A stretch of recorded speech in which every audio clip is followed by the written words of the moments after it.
तो first article है flash point Ukraine. इसमें हम जान रहे हैं कि यूक्रेन में अभी सिचुएशन क्या है। ठीक है, अपडेट है बेसिकली यूक्रेन क्राइसिस में। देखो अभी अगर देखें तो यूक्रेन में अभी ऑनगोइंग जो क्राइसिस है, जिसमें ये है कि यूएस और रशिया दोनों एक दूसरे के आमने सामने खड़े हैं।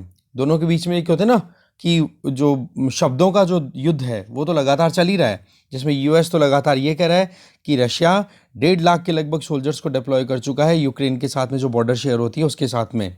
और रशिया ये कहता है कि हम विड्रॉ कर रहे हैं, आप टेंशन मत लो। जबकि कल की न्यूज़ क्या थी कि रशिया और बेलारूस ने मिलकर के मिलिट्री एक्सरसाइज कंडक्ट किया यूक्रेन की बॉर्डर्स के आसपास में। तो मुद्दा क्या है कि एक तो दोनों के बीच की राइवलरी, दूसरी चीज़ कि रशिया ने अपनी तरफ से जो सेपरेटिस्ट ग्रुप हैं जो यूक्रेन में रहते हैं उस वाले रीजन में सेपरेटिस्ट ग्रुप को और ज़्यादा मोबिलाइज करना शुरू कर दिया है, उनको सपोर्ट देना शुरू कर दिया है। और यहाँ तक की न्यूज़ निकल के आ रही है कि कुछ जो यूक्रेनियन ट्रूप्स हैं उन्होंने अटैक कर दिया उन सेपरेटिस्ट इंडिविजुअल्स पे। और साथ में रशिया का ये भी कहना है कि यूक्रेन की तरफ से फायर हुई है और हमारे जो बेसिस थे, ठीक है, उन बेसिस पे अटैक हुआ और हमारे 4-5 सोल्जर्स की डेथ हुई है। तो इस तरीके से एस्केलेशंस बढ़ रहे हैं धीरे धीरे। तो ऐसे में दोनेत्स्क, ठीक है, वो एक सिटी है, 2 सिटीज़ है वहाँ की, एक दोनेत्स्क एक है लुगान्स्क। ये दोनों की दोनों ईस्ट यूक्रेन में सिटी है। और यहाँ पर जो रशियन सेपरेटिस्ट हैं डॉनबेस में, वो क्या कर रहे हैं कि अपने आप को एक रिपब्लिक की तरह उन्होंने बोल दिया है कि हम एक अलग से कंट्री बन चुके हैं। अब मुद्दा क्या आ गया कि ये जो सेपरेटिस्ट हैं इनकी लीडरशिप में जो लीडर्स हैं, जैसे कि यहाँ पर हम दोनेत्स्क के लीडर की बात करें तो ये है डेनिस पुशिलिन। तो इन्होंने ये कह दिया कि भाई हम जो है अपने आप को रिपब्लिक मानते हैं, हम हमारी फैमिलीज़ को, हमारे बच्चों को, हमारी पत्नियों को, हमारी माताओं को डिफेंड करने के लिए अगर हमें हथियार उठाना पड़े तो हम हथियार उठाने से पीछे नहीं हटेंगे। तो ये क्राइसिस जो है ना यूक्रेन की डोमेस्टिक इश्यूज़ का, जिसमें रशिया का हाथ सीधा है, ये ज़्यादा क्राइसिस को एस्केलेट कर रहा है। बॉर्डर इश्यूज़ की बात हम ऑलरेडी कर ही चुके हैं। इसके आगे देखें तो रशिया की तरफ से एक सिग्नल दिया गया है। वैसे तो व्लादिमीर पुतिन को वहाँ की जो पार्लियामेंट है, रशियन पार्लियामेंट है, उसने कह भी दिया कि क्यों ना हम रिकॉग्नाइज कर लें इन सेल्फ प्रोक्लेम्ड रिपब्लिक्स को। कौन सी? दोनेत्स्क और लुगान्स्क। बोला इन दोनों को हम रिकॉग्नाइज कर लेते हैं, हमारी टेंशन क्या है। बट आपको पता होनी चाहिए कि 2014-15 में मिन्स्क अकॉर्ड हुए थे, जिसमें Kyiv that means Ukraine, Moscow that means Russia, दोनों के बीच में एंगेजमेंट थी, जिसमें ये फाइनलाइज हुआ था कि सीज फायर होगा। दैट मीन्स दोनों एक दूसरे के ऊपर गोली बारूद से अटैक नहीं करेंगे। बट वही चीज़ है कि मिन्स्क अकॉर्ड जो है वो बहुत दूर की बात अब नज़र आती है, क्योंकि अभी जिस तरीके की सिचुएशन बन रही है ना, वो सिचुएशन कुछ ऐसी है जिसको यूके के प्राइम मिनिस्टर बोरिस जॉनसन ने, ब्रिटिश प्राइम मिनिस्टर, यूके नहीं सॉरी, बोरिस जॉनसन जो है ब्रिटिश प्राइम मिनिस्टर, उनका सीधा स्टेटमेंट ये है कि भाई आज के टाइम पे जो सिचुएशन अभी बनी हुई है यूरोप में, वो 1945 के बाद में पहली सिचुएशन है जिसमें इतना ज़्यादा एस्केलेशन है, इतनी ज़्यादा टेंशन है। मतलब सेकेंड वर्ल्ड वॉर के बाद में इतना ज़्यादा सिचुएशन बिगड़ी है। ठीक है, अब देखो रशिया इन्वेड करने के लिए तैयार है, ये बात कही जा रही है वॉशिंगटन के द्वारा। इसके अलावा दोनों साइड्स की अगर बात करें, जिसमें एक तरफ तो वेस्ट और एक तरफ रशिया, दोनों कहीं पर भी टेम्परेचर को डाउन होने की कोशिश ही नहीं कर रहे हैं। मतलब मैटर कहीं पे भी सॉर्ट आउट हो, ऐसा हो ही नहीं रहा है। अब एक तरफ तो यूक्रेन के लिए खुद की जो सॉवरेनिटी है उसको मेंटेन करने की बात करें तो उसके लिए यूक्रेन को कौन कॉन्फिडेंस दिला रहा है? यूएसए और नेटो। जबकि दूसरी तरफ मॉस्को इस चीज़ को लेकर कंसर्न है कि भाई यहाँ पर अगर यूक्रेन में यूएस और नेटो फोर्सेस अगर डिप्लॉय होनी शुरू हो गई तो उस केस में फिर रशिया जो है वो अपने आप को इनसिक्योर फील करेगा। तो रशिया इस चीज़ को लेकर के अपनी मिलिट्री को एक्सपेंड कर रहा है यूक्रेन की तरफ। और एक जो टेंडेंसी है एक्सपेंशनिस्ट की, जिसमें क्रीमिया ऑलरेडी हड़प चुका है 2014 में, और अभी कुछ और टेंडेंसी है डॉनबेस को और इनको रिपब्लिक को, इनको इंडिपेंडेंट करवाना, जिससे कि एक बफर स्टेट क्रिएट किया जा सके वेस्ट के अगेंस्ट में। तो ये सिचुएशन वहाँ पर अभी निकल के आ रही है। पर कुछ डिप्लोमेटिक सॉल्यूशंस पे भी काम किया जा रहा है, जिसमें संडे को यूक्रेनियन प्रेसिडेंट वोल्दीमिर जेलेंस्की, ठीक है, उन्होंने सीज फायर बोला कि हम अब अटैक नहीं करेंगे इमीडिएट टर्म्स पे, तो उन्होंने ये डिक्लेयर कर दिया। दूसरी तरफ डी एस्केलेशन के लिए पुश किए जा रहे हैं सेंट्रल यूरोप में, जिसमें मेन रोल प्ले किया जा रहा है फ्रेंच प्रेसिडेंट इमैनुअल मैक्रो, जिनके द्वारा ये एफर्ट्स लगाया जा रहा है कि कैसे भी करके यूएस प्रेसिडेंट जो बाइडेन और दूसरी तरफ व्लादिमीर पुतिन, उनके बीच में एक मीटिंग करवा दी जाए, समिट करवा दी जाए। क्योंकि सीधी सी बात है कि अगर ये एस्केलेशंस बढ़ते हैं तो ये बहुत बड़े लेवल का वॉर अगर एक अच्छे लेवल पे कन्वर्ट हो जाता है ना, तो यूरोप जो है वो इस चीज़ के लिए रेडी नहीं है। कोई भी रीजन अगर देखें तो इस चीज़ के लिए रेडी नहीं रहता है कि हाँ भाई वहाँ पर अटैक हो और वहाँ के लोग बर्बाद हों, राइट। तो ऐसे में US state secretary Antony Blinken और Russian foreign minister Sergey Lavrov, उनके बीच में थर्सडे को अभी मीटिंग होगी, ठीक है। तो अब देखने वाली बात यह है कि क्या आउटकम होता है। वो जहाँ तक है ये समिट का आउटकम कुछ ना कुछ पॉजिटिव ही निकलना चाहिए, क्योंकि रीजनल पीस ही ग्लोबल स्टेबिलिटी के लिए बहुत ज़्यादा इंपॉर्टेंट रहती है। अगर कोई भी वर्ल्ड का एक भी क्षेत्र विशेष अगर अस्थायी है, अस्थिर है, तो वो पूरी दुनिया की शांति के लिए नुकसान की बात है। तो ये तो भाई स्टेटस चल रहा है। अब आगे नेक्स्ट आर्टिकल में हम देखते हैं इंडिया का क्या स्टैंड है। आर्टिकल का टाइटल है द यूक्रेन डिलेमा। आर्टिकल के टाइटल से समझ में आ रहा है यूक्रेन को लेकर के जो दुविधा है उसको। तो आर्टिकल लिखा है सी राजा मोहन जी ने। इनका ये कहना है कि देखो डिप्लोमेटिक एफर्ट्स बहुत लगाए जा रहे हैं यूक्रेनियन टेंशन को रिड्यूस करने के लिए, और उसमें दिल्ली भी अपनी तरफ से कैसे भी करके कोशिशें कर रहा है कि कैसे भी करके चिंता ना बढ़े, क्योंकि हमारे भी बहुत ज़्यादा स्टेक्स हैं वो इन्वॉल्व हैं। अगर हम सेंट्रल यूरोप की बात करें तो दिल्ली जो है वो इस रीजन को इग्नोर नहीं कर सकता, क्योंकि रशिया और वेस्ट दोनों एक दूसरे के आमने सामने खड़े होते हैं ना, तो हमारे लिए बहुत नुकसान है। क्यों? क्योंकि रशिया के साथ में हमारी रिलेशनशिप बहुत पुरानी है। डिफेंस इक्विपमेंट्स या डिफेंस जो भी हम आर्मामेंट्स हम इंपोर्ट करते हैं उसका बहुत बड़ा मोर देन 60% हमारा इंपोर्ट जो डिफेंस से रिलेटेड है वो रशिया से होता है। वेस्ट के साथ में हमारी कोलैबोरेशन अब लगातार बढ़ रही है, और चाइना जैसा चैलेंज को कंट्रोल करने के लिए इन दोनों का लड़ाई ना करना ही हमारे हित में रहेगा। तो इस केस को अगर देखा जाए ना, तो ये जो यूक्रेन में टेंशन है ना, हम इसको बिल्कुल भी इग्नोर नहीं कर सकते। अब देखो बात ऐसी है कि क्राइसिस को डिफ्यूज करने के लिए US president Joe Biden sorry 1 second, और Russian president Vladimir Putin Emmanuel Macron की ब्रोकरशिप के बेसिस पे दोनों की मीडिएशन कर रहे हैं कि कैसे भी करके वो मैटर को सॉर्ट आउट किया जाए। अब देखो बात ऐसी है कि रशिया जो है वो कहीं पर भी नहीं चाहता कि वेस्टर्न जो इन्फ्लुएंस है ना वो रशियन बॉर्डर्स तक पहुंचे। ये चीज़ आपको पता है अच्छे से। दूसरी तरफ रशिया वेस्ट है वो ये चीज़ सोच करके कंसर्न है कि जिस तरीके से यूक्रेन में अपनी प्रेजेंस रशिया अपने सेपरेटिस्ट ग्रुप के थ्रू या अपनी जो एग्रेसिव पॉलिसीज के बेसिस पे रशिया अपने को एक्सपेंड कर रहा है खुद को वेस्ट की तरफ, तो वो एक्सेप्टेबल नहीं है। तो इन दोनों सिचुएशन को लेकर के कहीं ना कहीं मुद्दा जो है कॉम्प्लेक्स हो रहा है। अब देखो बात ऐसी है, कल हमने एक आर्टिकल डिस्कस किया था जिसमें यूरोपियन यूनियन के द्वारा फॉरेन अफेयर मिनिस्टर्स की मीटिंग बुलाई गई है, जिसमें मोर देन 30 कंट्रीज़ के जो फॉरेन अफेयर मिनिस्टर्स हैं वो पार्टिसिपेट करेंगे, जिसमें यूरोपियन यूनियन के जो अलग अलग कंट्रीज है जिनको अभी यूरोपियन यूनियन का प्रिसाइड करने वाला जो कंट्री है दैट इज़ फ्रांस। तो फ्रांस के जो हमारे एम्बेसडर हैं इंडिया में, उन्हीं के द्वारा वो आर्टिकल लिखा हुआ था कल वाला, जिसमें उन्होंने बोला था कि यूरोपियन यूनियन में जो मीटिंग होगी ना ये बहुत इंपॉर्टेंट होने वाली है इंडो पैसिफिक रीजन के पॉइंट ऑफ व्यू से अगर देखा जाए तो ये ही टाइम है जब अपनी इंडिया जो एक जियोपॉलिटिकल कैलकुलस है, जियोपॉलिटिकल जो स्ट्रेटजी है उस पर फोकस कर सकता है, उसके ऊपर अपने स्टेटमेंट दे सकता है।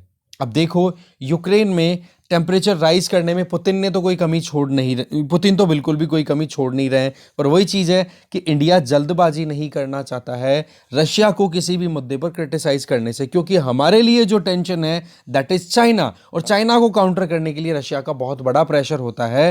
तो इस केस में रशिया का बहुत इंपॉर्टेंट रोल है। तो इस केस में हम चाइना को इग्नोर ना करें, इसके लिए हम रशिया को भी सीधा क्रिटिसाइज नहीं कर सकते, और दूसरी और भी रिलेशनशिप है और भी अपने अपने कंसर्न्स होते हैं हर एक कंट्री के। फिर बात आ जाती है कि यूएस और नेटो जिस तरीके से अपनी सिचुएशन या अपनी पकड़ जो है वो सेंट्रल यूरोप में बनाना चाह रहे हैं वो रशिया के लिए एक्सेप्टेबल नहीं है, जो ऑलरेडी हमें पता है। तो ऐसे में पुतिन है वो जियोपॉलिटिकल गैम्बल खेल रहे हैं अपनी तरफ से, तो कि भाई कैसे भी करके एक तो डरा धमका करके एक एफर्ट लगाया जाए जिससे कि वेस्ट अपनी तरफ से एफर्ट्स ना लगाए जिस यूक्रेन में अपनी प्रेजेंस को इंक्रीज करने के लिए।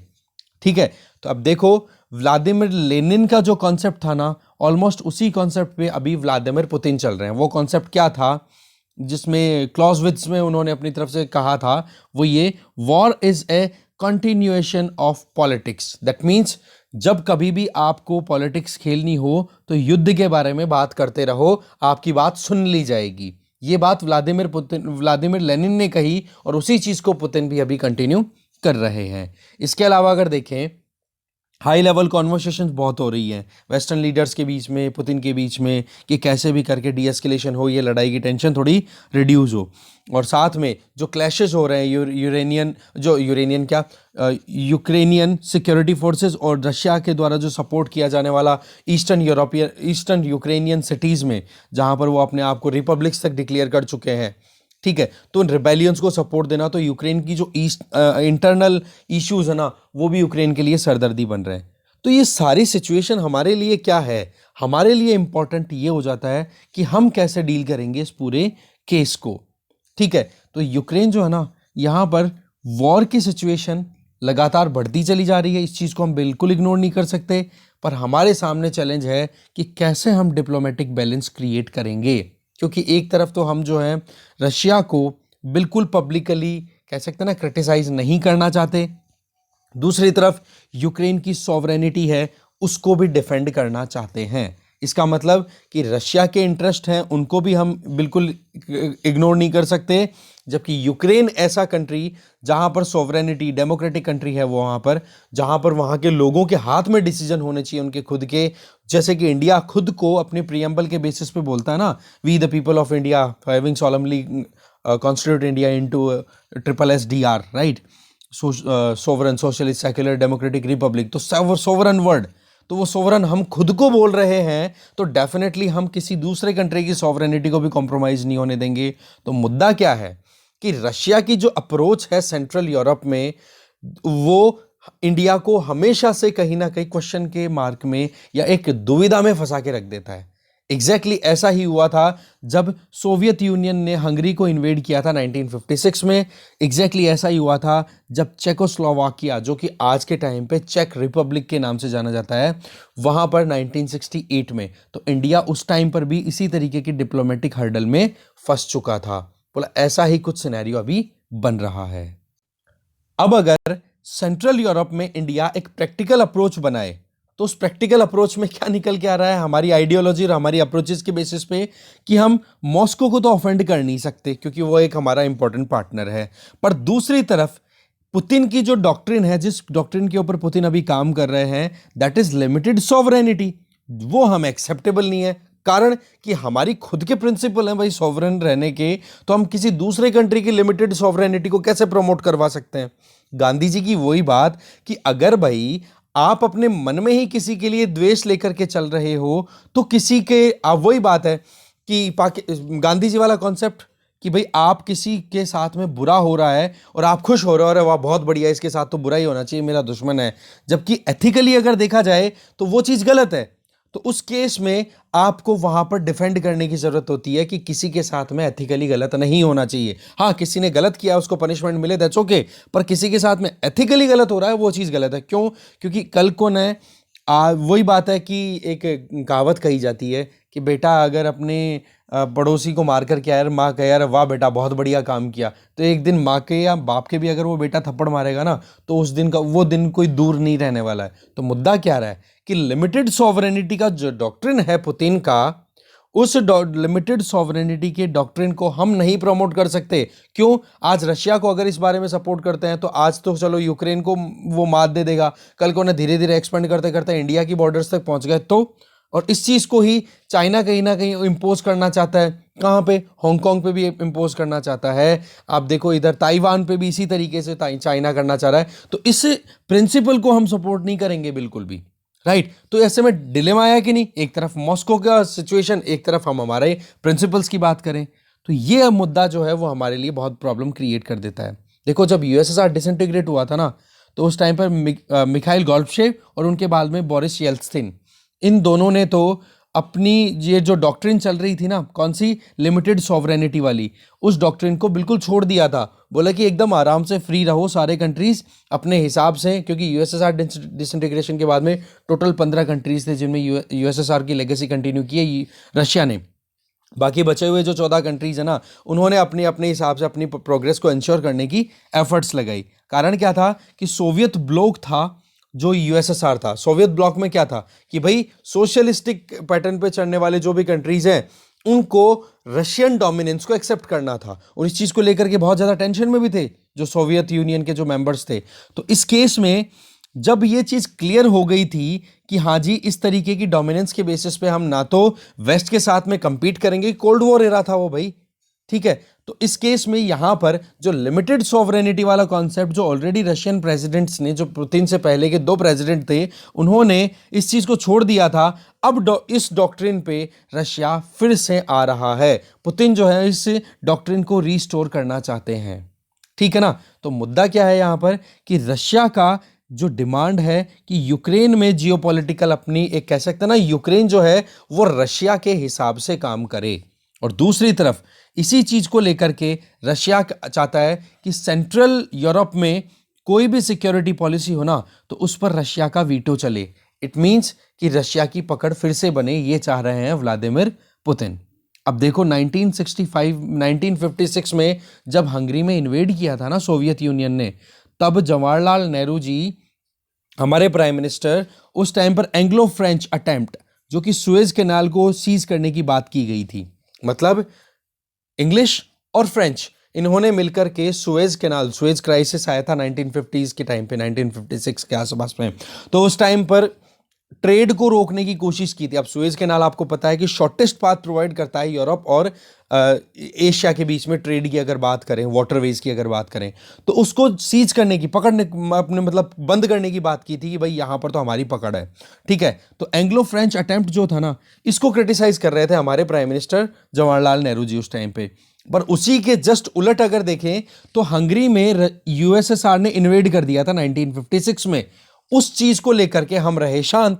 इस चीज को लेकर के नेहरू जी की ये जो अनसर्टेनिटी थी ना, या कह सकते ना जो हिपोक्रेसी है, ठीक है, इंटरनेशनल रिलेशंस में जो हिपोक्रेसी की बोलना क्या करना क्या डिलेमा एक तरीके का, वो एग्जैक्टली रेप्लिकेट हुआ, एकदम ओपन अप होकर के बाहर निकला, ठीक है। क्योंकि इस टाइम पर मुद्दा क्या था कि कश्मीर इश्यू पे हमें अगर कोई सपोर्ट करता था ना यूनाइटेड नेशन सिक्योरिटी काउंसिल में, तो वो था केवल और केवल रशिया। तो इस तरीके से हमने हमारी फॉरेन पॉलिसी जो है उसमें बहुत ज़्यादा चीज़ें ऐसी देखी कि हम कैसे हमारी डोमेस्टिक इश्यूज को इंटीग्रेट कर सकते हैं। वैसे देखो हमेशा ध्यान रखना है हमें कि फॉरेन पॉलिसी में इंटरनेशनल डेवलपमेंट्स तो हैं ही, बाकी डोमेस्टिक इश्यूज क्या है उनका भी बहुत असर पड़ता है। ये 1956 की बात है, गरम गरम मुद्दा था, पाकिस्तान ने टेक कर ही लिया था, पाकिस्तान ऑक्यूपाइड कश्मीर जो अभी है उनके पास में, जो हमारा इंटीग्रल पार्ट है। तो इस तरीके से ये डिप्लोमेटिक डबल स्टैंडर्ड है ना, ये एक मुद्दा पहले आ गया। फिर आ जाओ चेकोस्लोवाकिया को अटैक किया गया यूएसएसआर के द्वारा 1968 में, एग्जैक्टली ऐसा ही कोई सिचुएशन आया था, क्योंकि एक तरफ तो यूएसएसआर और दूसरी तरफ ये वो टाइम था जब यूएसए ने वियतनाम में इन्वेजन कर रखा था ऑलरेडी, ठीक है। तो यूएसए के इस अटैक को हमने क्रिटिसाइज किया कि आप कैसे यूनिलैटरली किसी एक कंट्री में आप अटैक कर सकते हो, जबकि दूसरी तरफ यूएसएसआर ने जब अटैक किया ना चेकोस्लोवाकिया को, तो हमने उसमें कोई कमेंट नहीं किया, कोई हमारा स्टैंड नहीं था। इसका मतलब क्या हो गया कि ये सिचुएशन ऐसी थी जहां पर जियोपॉलिटिकल हिपोक्रेसी है ना वो निकल के आती है कि हम नेशनल इंटरेस्ट को ध्यान में रखते हुए अलग अलग स्टेटमेंट, अलग अलग कदम उठाते हैं। और एग्जैक्टली वही चीज अभी बन रही है कि रशिया यूक्रेन में इन्वेड करने के लिए रेडी है, पर हम रशिया को क्रिटिसाइज क्यों नहीं कर सकते, क्योंकि चाइना हमारे लिए ज्यादा बड़ा चैलेंज है, और चाइना को अगर काउंटर करना है तो हम रशिया को नाराज नहीं कर सकते। तो ऐसे में देखो टाइम आ गया है, अगर इस टाइम पे वॉर आउटब्रेक होता है, लड़ाई शुरू होती है, तो हम कैसे आगे बढ़ पाएंगे। देखो हमें ज़रूरत है, वैसे तो दिल्ली अपनी तरफ से कोशिश कर भी रहा है कि एक इंटरनेशनल कोalition बनाई जाए चाइना के अगेंस्ट में, कारण कि चाइना जो है वो अपने आसपास के जितने भी कंट्रीज है ना, एशियन नेबर्स हैं, उनकी टेरिटरी में अपनी खुद की पकड़ बनाना चाह रहा है। चाहे फिर हम ईस्ट चाइना सी की बात करें, साउथ चाइना सी की बात करें, ईस्टर्न लद्दाख की बात करें, ये कुछ ऐसे रीजन है जहां पर चाइना अपनी एग्रेशन दिखा रहा है। तो इंडिया वैसे अपना कोalition क्रिएट कर रहा है। तो मुद्दा अब क्या है कि अब इंडिया किसी भी केस में अगर तहे दिल से पूछा जाए तो इंडिया बिल्कुल नहीं चाहता कि यहां पर जो लड़ाई है ना सेंट्रल यूरोप या ईस्टर्न यूरोप में, वो नहीं होनी चाहिए, क्योंकि उससे हमें कोई फायदा नहीं होने वाला है। इसके आगे देखें, क्योंकि इस तरीके के डिप्लोमेटिक क्राइसिस जब आते हैं तो इंडिया बहुत ही ज्यादा कॉर्नर पे लग जाता है, एकदम कहते हैं ना कि बहुत ही ज्यादा सिचुएशन एग्रेवेट हो जाती है, हम संभालने में हमारे लिए मुश्किलें हो जाती हैं। तो ऐसे में हमें सोच समझ करके हमारी पॉलिसी को रिव्यू करना चाहिए कि कैसे हम सेंट्रल यूरोप में हमारी जियोपॉलिटिकल प्रेजेंस है उसको कह सकते हैं ना कि हाँ एक्टिवेट कर सकते हैं। तो उसके लिए 5 इंपॉर्टेंट रिव्यू पॉइंट्स बता रहा है राइटर। नंबर 1 कि रशिया देखो इस सेंट्रल यूरोप में अपनी खुद की प्रेजेंस को और अपनी इन्फ्लुएंस को बढ़ाना चाहता है, इसमें कोई डाउट नहीं है, रशिया इसीलिए अपनी अग्रेशन दिखा रहा है। पर दूसरी तरफ अगर देखें, जो वॉर्सो पैक्ट साइन हुआ था ना, किसको, नेटो को काउंटर करने के लिए यूएसएसआर के टाइम पे, कोल्ड वॉर के टाइम पे, उसके जो कंट्रीज है फॉर एग्जांपल पोलैंड, चेक रिपब्लिक, हंगरी, रोमेनिया, ये कंट्रीज आज के टाइम पे बिल्कुल भी रशिया के फेवर में नहीं है। इसका मतलब यह है कि यूक्रेन के साथ में ये बाकी और कंट्रीज जो कि वॉर्सो पैक्ट के मेंबर हुआ करते थे, ये बिल्कुल भी नहीं चाहते कि अभी रशिया का इन्फ्लुएंस यहां पर आए। ये चाहते हैं कि वेस्ट जो है ना वो इनकी सॉवरेनिटी को मेंटेन करने में हेल्प कर देगा। तो इस केस में 3 सीज का कॉन्सेप्ट चल रहा है, जिसमें एक तरफ तो बाल्टिक ओशन आ गया, एक तरफ एड्रियाटिक सी आ गया, बाल्टिक सी, एक तरफ एड्रियाटिक सी, और एक तरफ आ गया आपका ब्लैक सी। इन तीनों सीज की अगर बात करें तो बोले इन तीनों सीज के बीच में आने वाले कंट्रीज बिल्कुल भी अपनी कॉम्प्रोमाइज नहीं करना चाहते। दैट मीन्स ये रशियन इन्फ्लुएंस से दूर रहना चाहते हैं। तो इस चीज को हमें कंसिडर करना होगा कि ये जो कंट्रीज है ना, पोलैंड, चेक रिपब्लिक, हंगरी, रोमेनिया, यूक्रेन, इनके साथ में हमारी एंगेजमेंट अच्छी खासी है। हम इन कंट्रीज के बारे में भी सोच सकते हैं, इनके बारे में सोचते हुए हमें हमारी पॉलिसी रिव्यू करनी चाहिए। दूसरा पॉइंट, रशिया जो है वो अपनी सिक्योरिटी इंटरेस्ट को लेकर के अपने कंसर्न्स है वो रेज कर रहा है कि यूक्रेन में अगर वेस्ट का इन्वॉल्वमेंट हो जाता है तो बोला हमारे लिए सिक्योरिटी चैलेंज हो जाएंगे। बेशक ये लेजिटिमेट है, ये वाजिब बात है रशिया की, पर मुद्दा क्या है कि जिस तरीके से रशिया अपनी खुद के इन्फ्लुएंस को बढ़ाना चाहता है, वो इन्फ्लुएंस क्या वो कंट्रीज चाहते हैं? क्या यूक्रेन चाहता है कि रशियन इन्फ्लुएंस हो वहां पर? इसका आंसर है नो। तो मुद्दा क्या आ जाता है कि सॉवरेनिटी की जब प्रोटेक्शन की बात आए तो वेस्ट के अलावा इन सभी कंट्रीज को, जो सेंट्रल यूरोपियन कंट्रीज है, इनको कोई गारंटी लग नहीं रही है। तो ऐसे में यूरोपियन सॉवरेनिटी जो है उसको मेंटेन करना, जिसको आप फ्रेंच विजन में क्या कह सकते हो, स्ट्रेटेजिक ऑटोनॉमी। दैट मीन्स एक कंट्री अपनी खुद के डिसीजन ले सके इंटरनेशनल प्लेटफॉर्म्स पे। अब रशिया तो क्या चाहता है, कहीं ना कहीं लिमिटेड सॉवरेनिटी देना चाहता है, जबकि एक डेमोक्रेटिक कंट्री हो तो वो तो सॉवरेनिटी प्रॉपर चाहता है। तो सॉवरेनिटी की गारंटी कौन देगा आपको? वेस्ट। तो इसलिए वेस्टर्न कंट्रीज की तरफ ज्यादा मूव चल रहा है सेंट्रल यूरोपियन कंट्रीज का। थर्ड है कि स्ट्रेटेजिक ऑटोनॉमी चाहिए इनको। स्ट्रेटेजिक ऑटोनॉमी यूएस ही दे सकता है, ये मानना है नेटो कंट्रीज का, कि इवन जो नेटो मेंबर्स है ना, उनका भी ये सोचना है कि अगर वॉशिंगटन से हम सेपरेट हो गए ना तो शायद हमें और ज्यादा क्राइसिस का सामना करना पड़ेगा। वॉशिंगटन के साथ में जो ट्रीटी है, Northern Atlantic Treaty Organisation, NATO, बोला उसकी मेंबरशिप हमें कंटिन्यू रखनी है, क्योंकि यूएस जो है वो कहीं ना कहीं सिक्योरिटी पॉइंट ऑफ व्यू से बहुत इंपॉर्टेंट रोल प्ले करता है वेस्टर्न यूरोप में। तो बोलो वही चीज, इसीलिए तो नेटो को ज्वाइन करना चाहता है यूक्रेन भी, कि रशिया की टेंशन खत्म हो जाए। नहीं तो आपको पता ही है, कोई जमाना था सेकेंड वर्ल्ड वॉर का, जब Russo German condominium, that means हाँ बिल्कुल हाँ, तो इसमें क्या हुआ था कि हिटलर ने स्टालिन से डील कर ली जाकर के कि भाई चलो ठीक है, मैं पोलैंड पे अटैक करूंगा, आप भी आधा ले लेना, मैं भी आधा ले लूंगा, ठीक है। इस तरीके से 1939 में अटैक डिसाइड होता है। तो हिटलर ने जब अटैक किया ना, तो उस टाइम पे स्टालिन ने कोई एक्शन नहीं लिया था। स्टालिन उस टाइम पे प्रेसिडेंट था यहाँ पे रशिया में। तो इस तरीके से अटैक हो गया। फिर उसके बाद में रशिया तब तक शांत रहा, मतलब रशिया शांत रहने के लिए एग्रीमेंट हो गया, भाई पोलैंड डिवाइड कर लेंगे दोनों, और इधर फ्रांस और यूके दोनों को बर्बाद करने की ठान ली थी हिटलर ने, बर्बाद कर दिया था ढंग से। तो उसका रिजल्ट क्या रहा था? सेकेंड वर्ल्ड वॉर कितना गजब का रहा था ना। तो जिस तरीके से ये कोलेशन क्रिएट हुआ था ना, तो एग्जैक्टली ऐसा ही कोई कोलेशन अगर अब क्रिएट हो जाता है जिसमें कि वेस्टर्न कंट्रीज को कहीं ना कहीं इशू आए, तो उनको काउंटर करने के लिए, उस तरीके की कोलेशन को कंट्रोल करने के लिए वॉशिंगटन जैसे पावर का प्रेजेंट होना जरूरी है। तो वो कौन गारंटी दे रहा है? नेटो के थ्रू ही तो हो रहा है। तो ऐसे में सॉवरेनिटी को प्रोटेक्ट करने का जो एक कॉन्फिडेंस है सेंट्रल यूरोपियन कंट्रीज में, वो वेस्ट और नेटो पर है। चौथा पॉइंट यहां पर ही आ रहा है कि वेस्टर्न इंस्टीट्यूशंस हैं, उन्हीं तरीके से सेंट्रल यूरोपियन कंट्रीज भी है ना, वो भी अपना काम करना चाहते हैं। जैसे यूरोप और यूरोपियन यूनियन और यूएस दोनों पॉलिटिकल वैल्यूज़ की बात करते हैं। जैसे हम सॉवरेनिटी की, डेमोक्रेसी की, ह्यूमन राइट्स की, इनकी हम बात करते हैं। तो बोले यही वैल्यूज़, यही कल्चरल इश्यूज जो हैं वो सेंट्रल यूरोपियन कंट्रीज भी अपने साथ में करना चाहते हैं। चौथा पॉइंट। पांचवा पॉइंट क्या है कि सेंट्रल यूरोपियन जो है वो क्या है, अपनी खुद की सब रीजनल इंस्टीट्यूशंस बनाना चाहते हैं। इसका मतलब ये नहीं है कि कोई दूसरा कंट्री, रशिया जैसा कंट्री आए और अपनी डोमिनेंस बनाए और अपने खुद के इंस्टीट्यूशंस को इम्पोज करे उन कंट्रीज में। वो बिल्कुल भी नहीं चाहते। वो चाहते हैं कि हम हमारी खुद की एक आइडेंटिटी बनाएं। जैसे कि यहाँ पर ये वाइजेगार्ड, ये विजेगार्ड जो है, द विजेगार्ड 4, इसमें 4 कंट्रीज हैं, पोलैंड, हंगरी, चेक रिपब्लिक और स्लोवेकिया। ये प्रीलिम्स पॉइंट ऑफ व्यू से हो गया। विजेगार्ड अभी रिसेंटली न्यूज़ में था। कौन है ये? सेंट्रल यूरोपियन कंट्रीज हैं।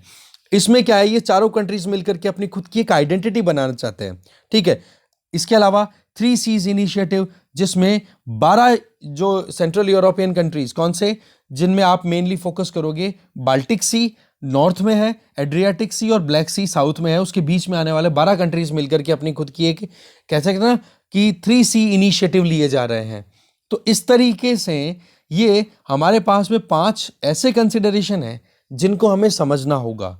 और ये जो छोटे छोटे कंट्रीज हैं जो अपनी खुद की आइडेंटिटी बनाना चाहते हैं, सॉवरेनिटी रखना चाहते हैं, एक स्ट्रेटेजिक ऑटोनॉमी रखना चाहते हैं, तो उनको भी हमें समझना होगा। तब अगर ये लड़ाई आउटब्रेक हो जाती है ना, तो उस केस में हमें सोच समझ करके आगे चलने की जरूरत है। और सोचने के लिए 5 पॉइंट्स और हैं। इन 5 पॉइंट्स पर हमें ध्यान देना होगा और पास्ट के एक्सपीरियंसेस भी हमने देख लिए। ठीक है। तो देखो ये सारे जो ग्रुप हैं अभी हमने देखे, तो ये देखो वेस्ट और रशिया के बीच में कई बार बैरियर का काम भी करते हैं, तो कई बार ब्रिज का काम भी करते हैं। मतलब ये कि वेस्ट और रशिया के बीच में अगर कोई है तो वो कौन आ गया? Central Europe. तो ये कभी तो बैरियर का काम करते हैं कि दोनों लड़ ना ले, और कभी दोनों के बीच में ब्रिज का काम भी करते हैं, दोनों को साथ में बिठाने का काम भी करते हैं। तो इस केस में यूरोप की जियोपॉलिटिक्स बहुत ज़्यादा कॉम्प्लेक्स है और इससे हम अछूते नहीं है। बेशक हम ज्योग्राफिकली बहुत दूर हैं, पर ज्योग्राफिकली काम नहीं चलता ना आजकल। तो इंटरनेशनली कनेक्टेड हैं हम, ग्लोबली कनेक्टेड हैं हम। तो इस केस में हमारी जो स्ट्रेटेजिक एंगेजमेंट है यूरोप के साथ में, हम उसको इग्नोर नहीं कर सकते। हमारे जो वैल्यूएबल पार्टनर्स हैं उनके साथ में हमारी एंगेजमेंट वैसी ही होनी चाहिए जैसा कि हमारे प्रिंसिपल्स हैं, हमारी वैल्यूज़ हैं, जो कि हमारे नेशनल इंटरेस्ट को प्रमोट करें। तो ये एक अलग ही एंगल यहाँ पर हमने समझा यूक्रेन में इंडिया का क्या एक अप्रोच होना चाहिए। आगे चलते हैं।